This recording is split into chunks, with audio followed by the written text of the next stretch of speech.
The annual family gathering felt as suffocating as I remembered.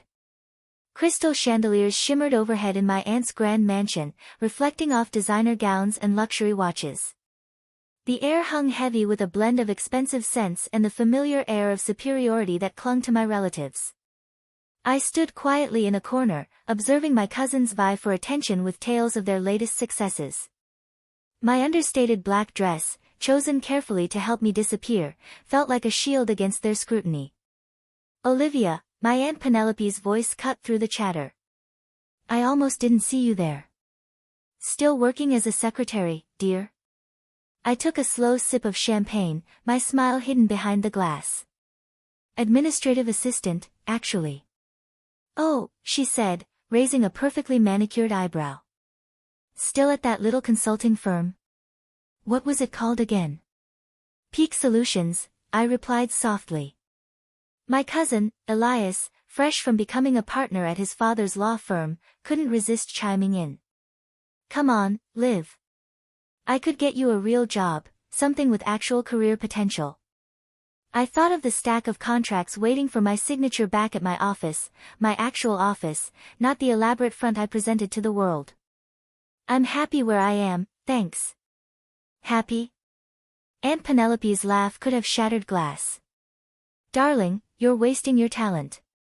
Your cousins are all executives, partners, real business leaders. And you're still pushing paper for someone else. If only they knew that someone else was me." The genesis of a secret empire. The journey of how I secretly built my empire began a decade ago, right in this very house.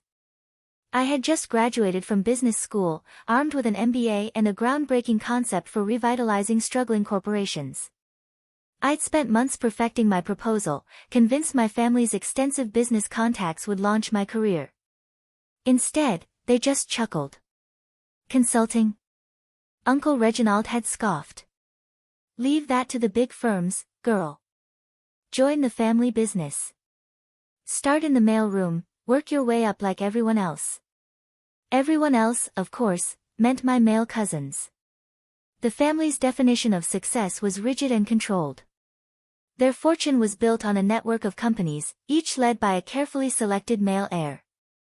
Women were expected to marry well or take subordinate roles, nothing more. That night, I made two life-altering decisions. First, I would build my own company, entirely without their assistance or awareness.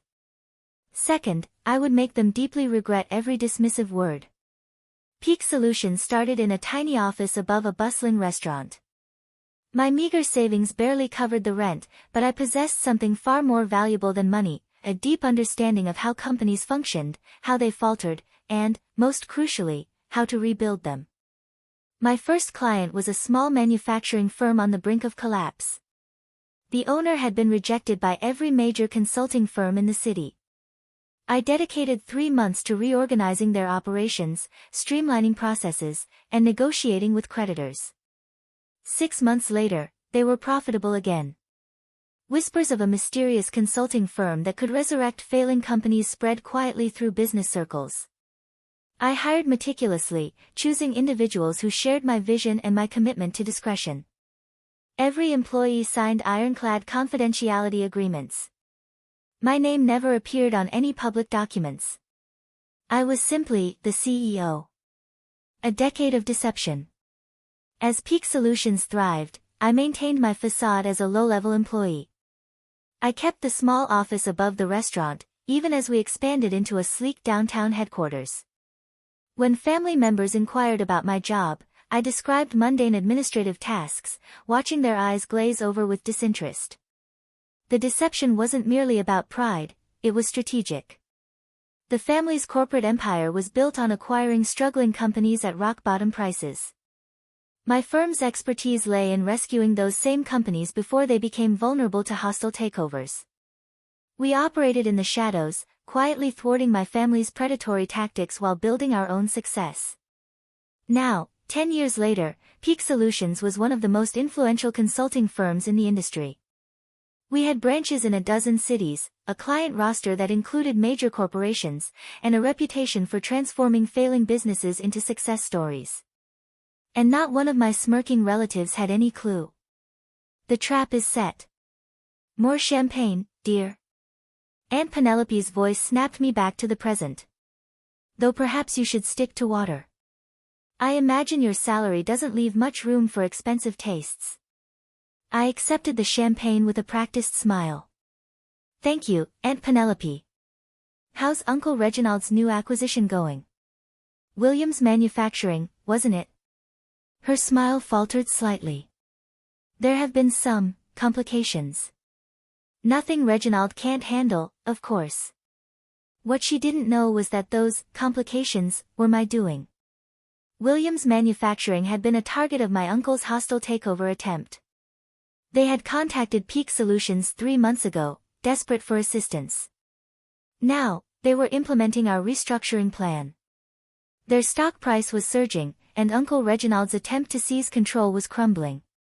I heard they hired some consulting firm, my cousin Elias added. Probably throwing good money after bad. Those consultants are all the same, big promises, no results. I stifled another smile. Peak Solutions' fee for saving Williams Manufacturing was more than Elias would earn in 5 years at his father's firm. Oh, which firm? Aunt Penelope asked. Peak, something, he waved dismissively. Nobody important. Dad says their CEO won't even show their face.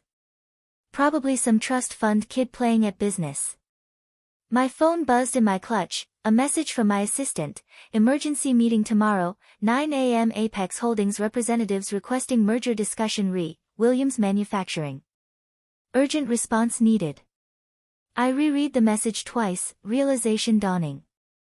They were finally admitting defeat with Williams Manufacturing.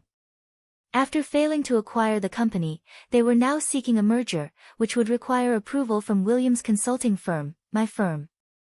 Tomorrow morning, my family would walk into a meeting expecting to strong-arm their way into a merger. Instead, they would find themselves facing the secretary they dismissed for the past decade. Except, I wouldn't be bringing coffee. I would be sitting at the head of the table. Everything all right, dear? Aunt Penelope asked, noticing my expression. I finished my champagne and gave her my brightest smile. Perfect, actually. I should head home early. Meeting tomorrow. Oh, taking notes for someone important? Something like that, I replied, already planning what I would wear. Something exactly like that. The unveiling. The next morning, I stood in my private elevator, ascending to Peak Solutions' executive floor. Gone was the simple black dress from last night's reunion. Today, I wore a tailored suit in deep navy, a power color for a power move. My assistant, Maya, waited at the elevator doors with a tablet and a knowing smile. The Apex Holdings team arrived early, she reported as we walked. Your uncle seems particularly anxious to meet Peak CEO. I'm sure he is. I checked my reflection in a glass wall. Perfect. Are they in the main conference room? Yes, along with Mr. Harrison from Williams Manufacturing. Maya's eyes sparkled with anticipation. Your cousin Elias is there too. Apparently, he insisted on handling the legal aspects personally. I smiled, remembering Elias's condescending offer of a real job just yesterday.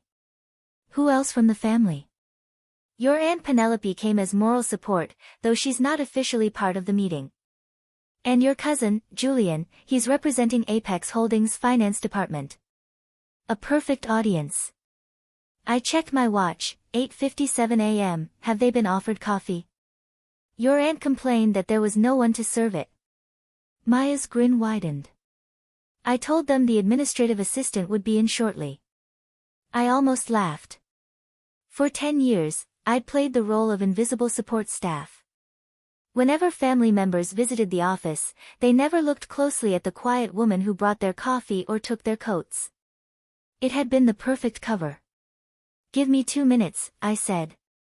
Then bring in the contracts. I could hear voices through the conference room's heavy doors, my uncle's authoritative tone, Aunt Penelope's sharp laugh, Elias's smart commentary.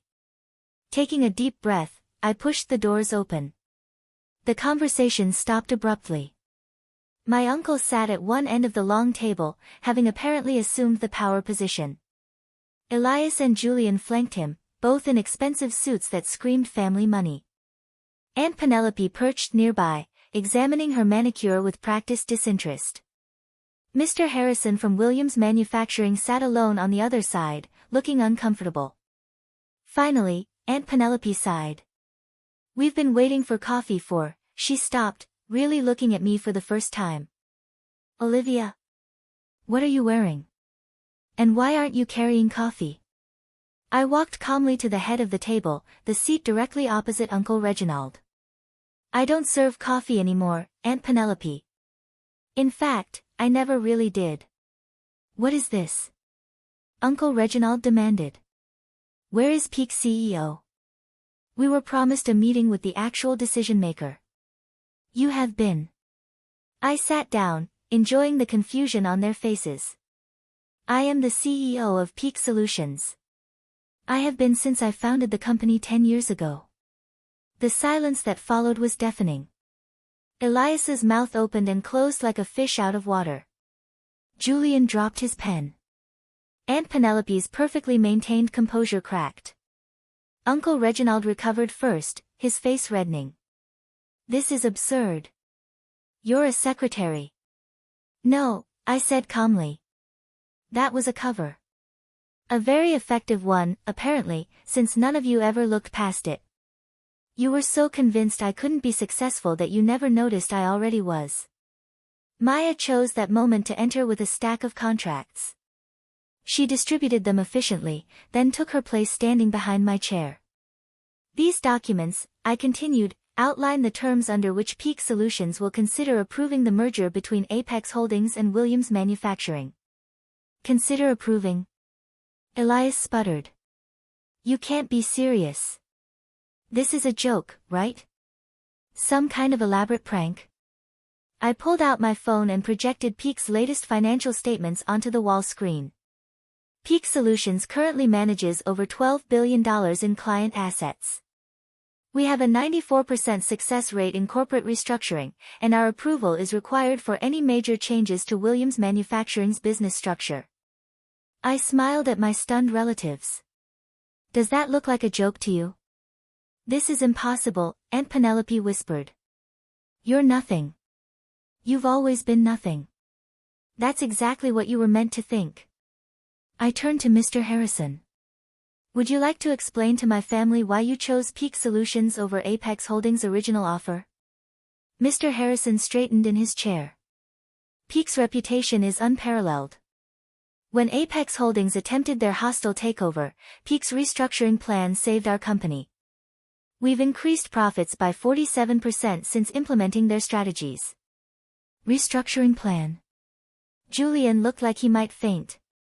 "The plan that destroyed our acquisition attempt? That was you."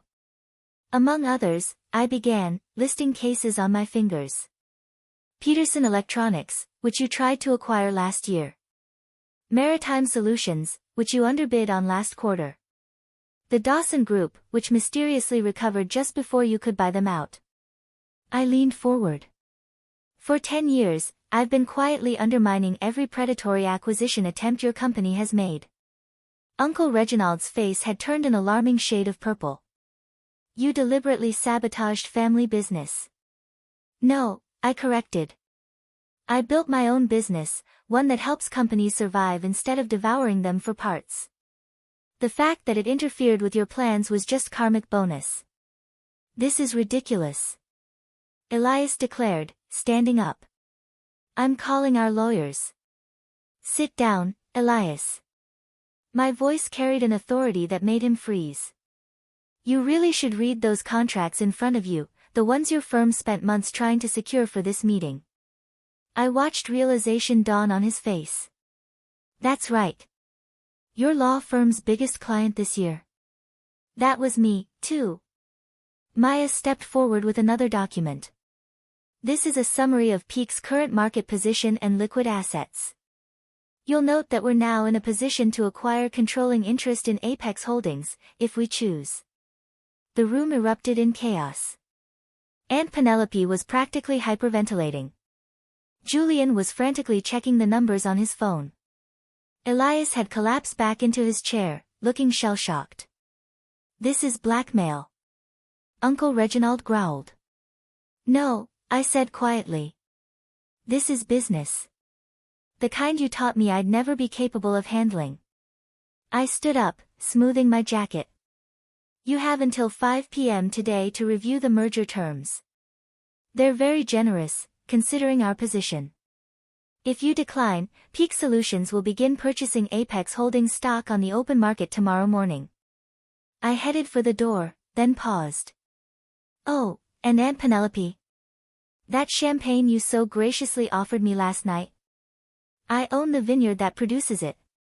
Bought it last year. The coffee you were so desperate for this morning? That chain, too." I smiled sweetly. Turns out my salary does leave room for expensive tastes after all. The door closed behind me on their stunned faces. Aftermath and rebirth. In my private office, I finally allowed myself a moment to process what had just happened. 10 years of careful deception, of playing the invisible underachiever, had led to this moment. Maya appeared with a real cup of coffee, my favorite blend from my own coffee chain. Was it worth the wait? I thought about all the times I'd served coffee in this very office, watching my family dismiss me, underestimate me, write me off as nothing more than a secretary. Every single second. My phone buzzed, messages already pouring in from family members who must have heard about the meeting. I silenced it without looking. They'd have plenty of time to process their new reality. Right now, I had an empire to run, and for the first time in 10 years, I could finally do it without hiding who I really was. The next 48 hours were exactly what you'd expect when a family built on power and appearances suddenly discovers they're not at the top of the food chain anymore. The messages started pouring in almost immediately after the meeting. "Aunt Penelope, darling, let's discuss this over lunch. You always were my favorite niece." "Elias, come on, Liv, we were just joking around. Family should stick together." "Julian, you can't do this to us. We're blood." I ignored them all, focusing instead on the rapid-fire emails from Apex Holdings board members. They weren't stupid, they could see which way the wind was blowing.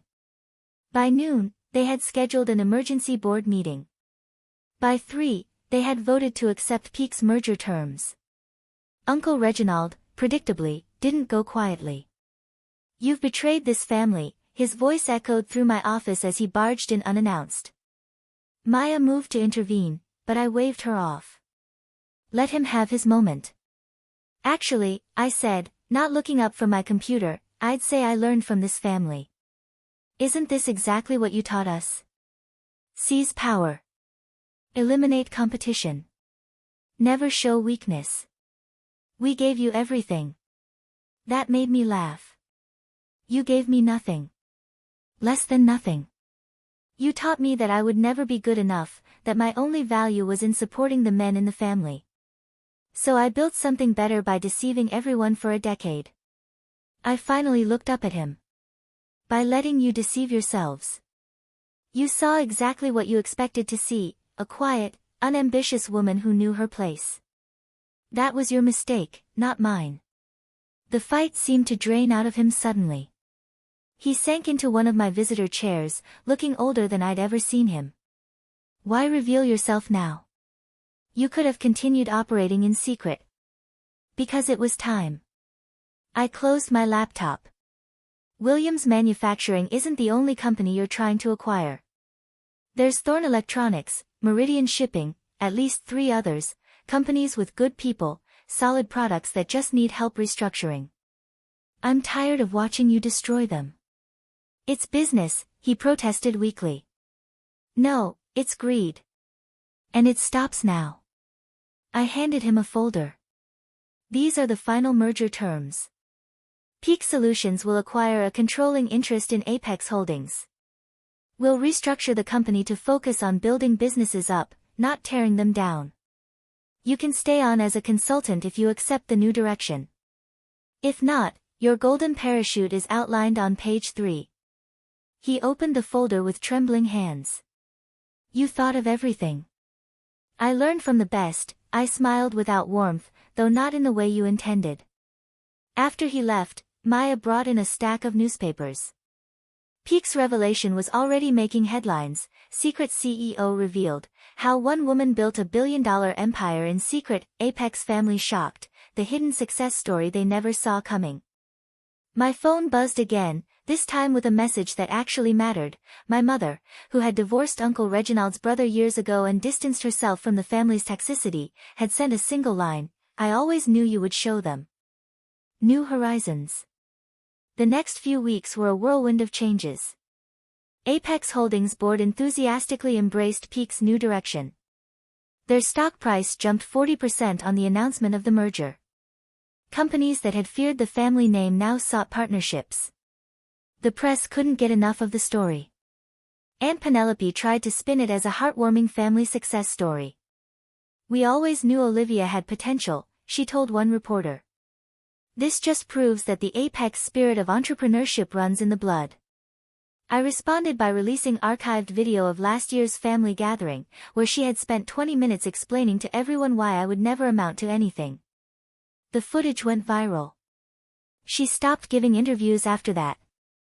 Elias attempted damage control in his own way, claiming he had been in on it all along.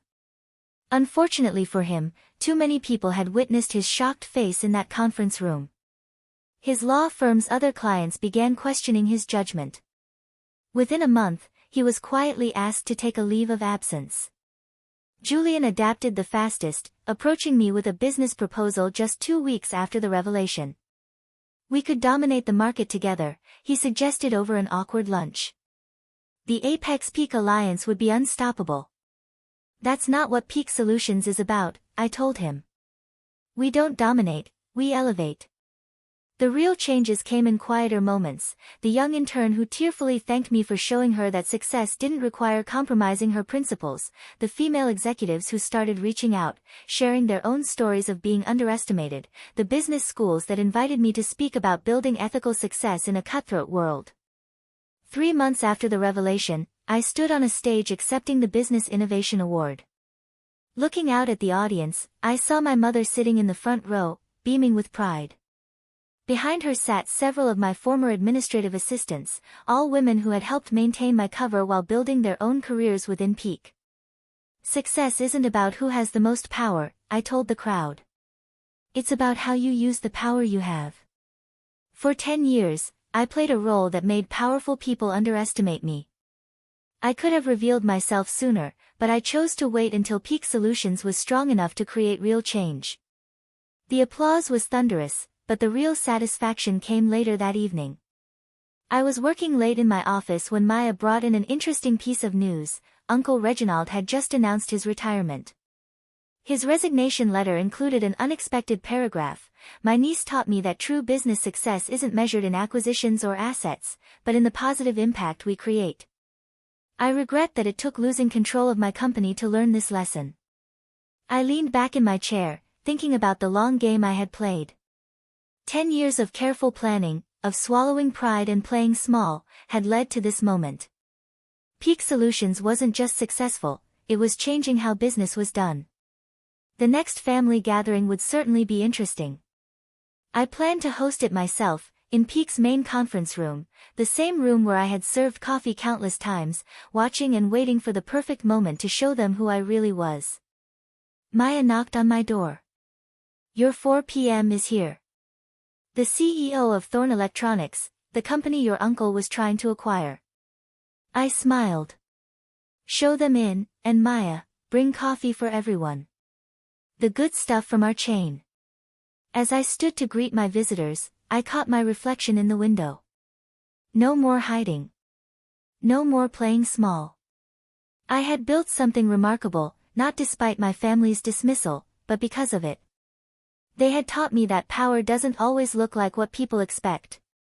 Sometimes it looks like a quiet woman in an understated dress, serving coffee and taking notes while building an empire right under everyone's nose. The tabloids called it revenge. The business papers called it strategic genius. But for me, it was simply justice served, one corporate takeover at a time, with a side of perfectly brewed coffee. And somewhere in a small office above a restaurant, my original desk still sits. I keep it as a reminder that success doesn't always wear designer labels or demand attention. Sometimes it works quietly, patiently, building something extraordinary while the world looks the other way. That's the real secret to success, not the power you show, but the power you build when no one's watching.